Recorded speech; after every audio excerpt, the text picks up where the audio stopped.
Hi, I'm Claude. And I'm Clinton, and we're the Lamest Defenders. On today's review of Loki Episode 4, does Loki have infinite lives? Yes. Hi,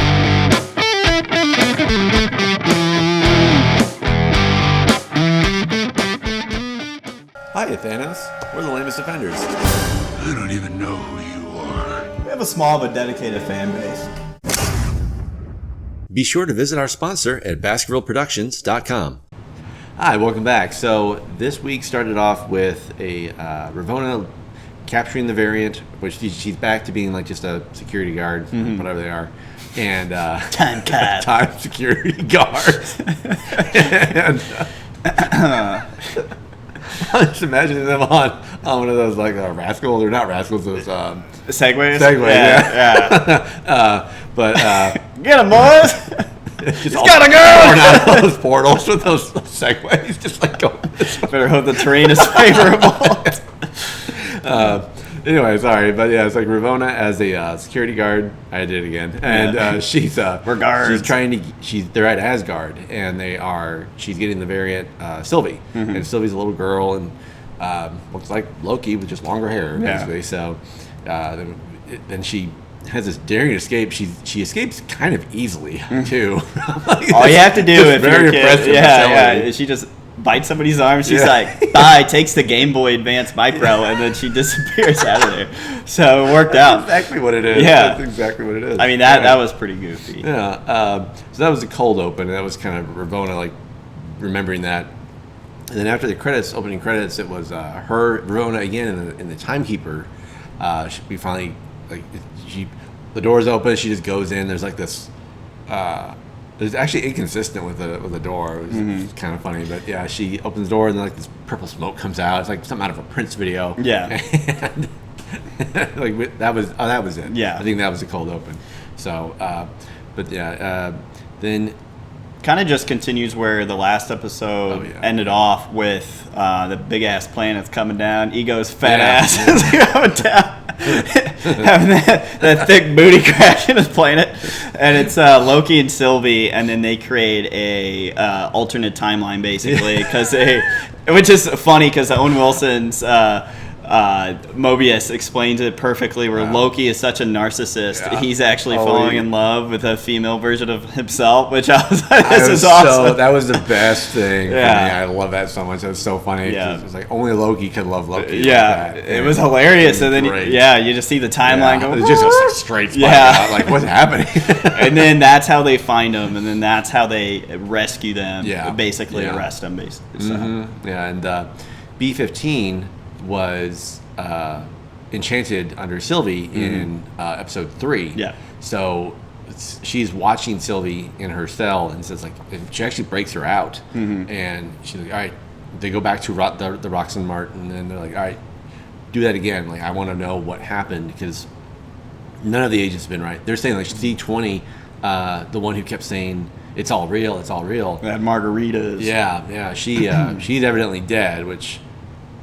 like they're just telling you, they're not saying she actually is. So, or they're not showing you rather. So, I mean that could happen off screen, but it's also kind of that part's kind of lazy to me. I didn't. It's like, come on, she's dead. Yeah. So it's basically like just creating dissent, and then Mobius traps Loki in a memory on Asgard with Lady Sif. I guess Loki cut off her hair. Cut off some of her hair. Yeah, it's an earlier memory from his life, and he gets hit in the balls like about 38 times because it's torture because it recreates the event, and then like eventually he's just like, Sif, I'm sorry, I'm a terrible person, I deserve to be alone, and then she's like, it's America's Funniest Home Videos. Yeah. Yeah, I mean it was pretty funny, like just complete with the boing noise. Yeah. My marbles! Cuts to black. So eventually he starts reciting everything she's going to say like before she even says it. He goes, look, I do this because I'm terrified of being alone and blah, blah, blah, I need attention and all that stuff. He has his moment. And then he and Sylvie are brought out. Actually, Mobius rescues him. Yeah. Because there's an interrogation scene earlier where Loki basically says, all of you guys are variants and you're all getting played. So then Mobius is like, and then he does a little investigating, and he finds out that actually what he said is true because what was it? Is it C-20? Is that her name? The Margarita yeah, one? Yeah, because she basically, whenever she gets the post-interview after being kidnapped, she says that.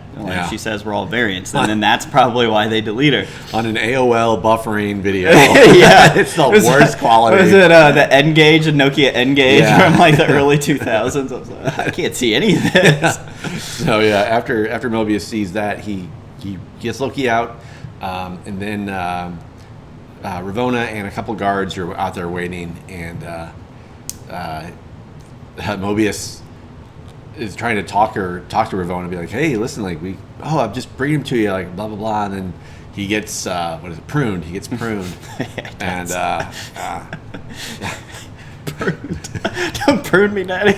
Don't prune me, bro. But yeah, and then so he gets pruned, and which honestly was so kind of shocking to me. It was so fast. It just like happened. It's like, oh, okay, wow. And then she's a bad lady to do that because like just a few scenes earlier, they're basically it's a professional relationship, but at the same time it's getting more and more personal, and they're celebrating with drinks for closing the case. So that's what made this scene more surprising. That's how he got that's how Mobius had the video footage, because he took Ravonna's switcheroo. The N-Gage. Engaged. Yeah. But so Loki and Sylvie are brought before the timekeepers.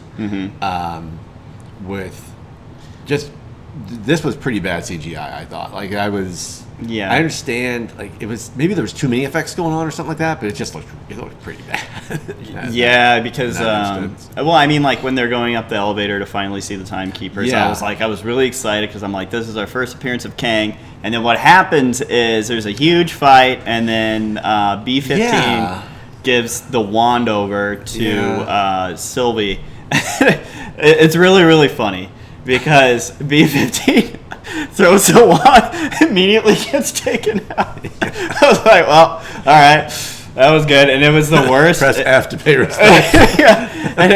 And then what followed that was some of the worst fighing I've seen. It was bad. Yeah. You can tell these are like Shakespearean actors and not action adventure people. It was kind of like the old like swashbuckling pirate movies kind of thing, like something like that. Reminded me of like Princess Bride, where they're just circling around. And that's, I mean, okay, Loki really isn't a fighter. No, but it was just kind of funny because like Sylvie cuts off the head of the timekeeper in the middle. Yeah, who I thought was going to be Kang because all the artwork it looks like Kang is the one in the middle. And the head just falls off and it's just wiring. Right. It's just wiring, and they're all robots, so they're all just androids basically. So. And then Loki gets the control. Alt delete. Yeah, Loki gets pruned. And we'll never not laugh. Yeah.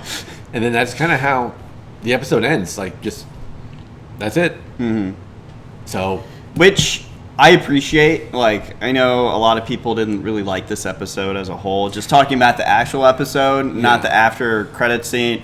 I thought it was great. I thought it was better than episode 3. I think there was enough exciting things and things that were very surprising, and it just led to good television. So it has a lot of very polarizing episode. Like some people, you either love it or you absolutely hate it. Right. I loved it. I thought it was great. My only complaint is that I wish they would have left the after credit scene that be the cold open for next week.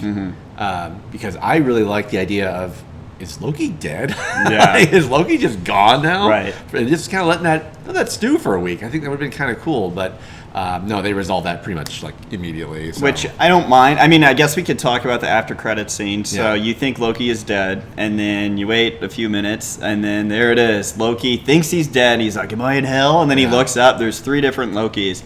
There's 4, I think. Technically 4. Yeah. So you have Kid Loki, and then you have what's credited as the original Loki.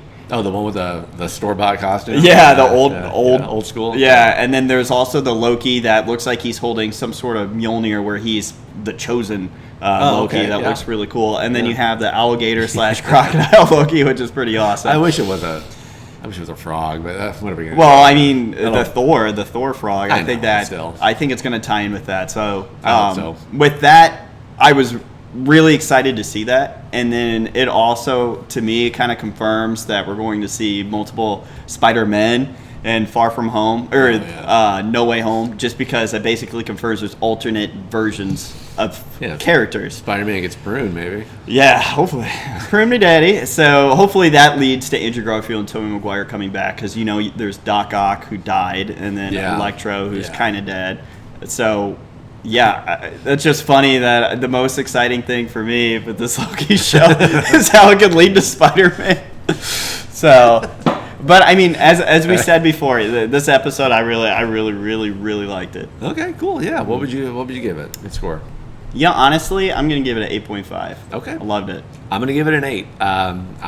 It's just as good as last week. The cliffhanger or the after credits kind of raised it a little bit. But I feel like it's just being pretty consistently great. So it's been really good so far. Yeah, it's not slowing down to a crawl. We got a whole new thing to take care of now in 2 episodes. So it'll be looking forward. It's going to be really exciting to see how Loki interacts with other versions of Loki, and why when you get hit with the pokey stick, why you get teleported to an alternate dimension or something. Maybe it's its own prison. So I'm very curious to see where they're going with this. I almost wish this was. I mean, this feels almost like a penultimate episode in itself, and now we have 2 more to go. So I don't know how this is gonna.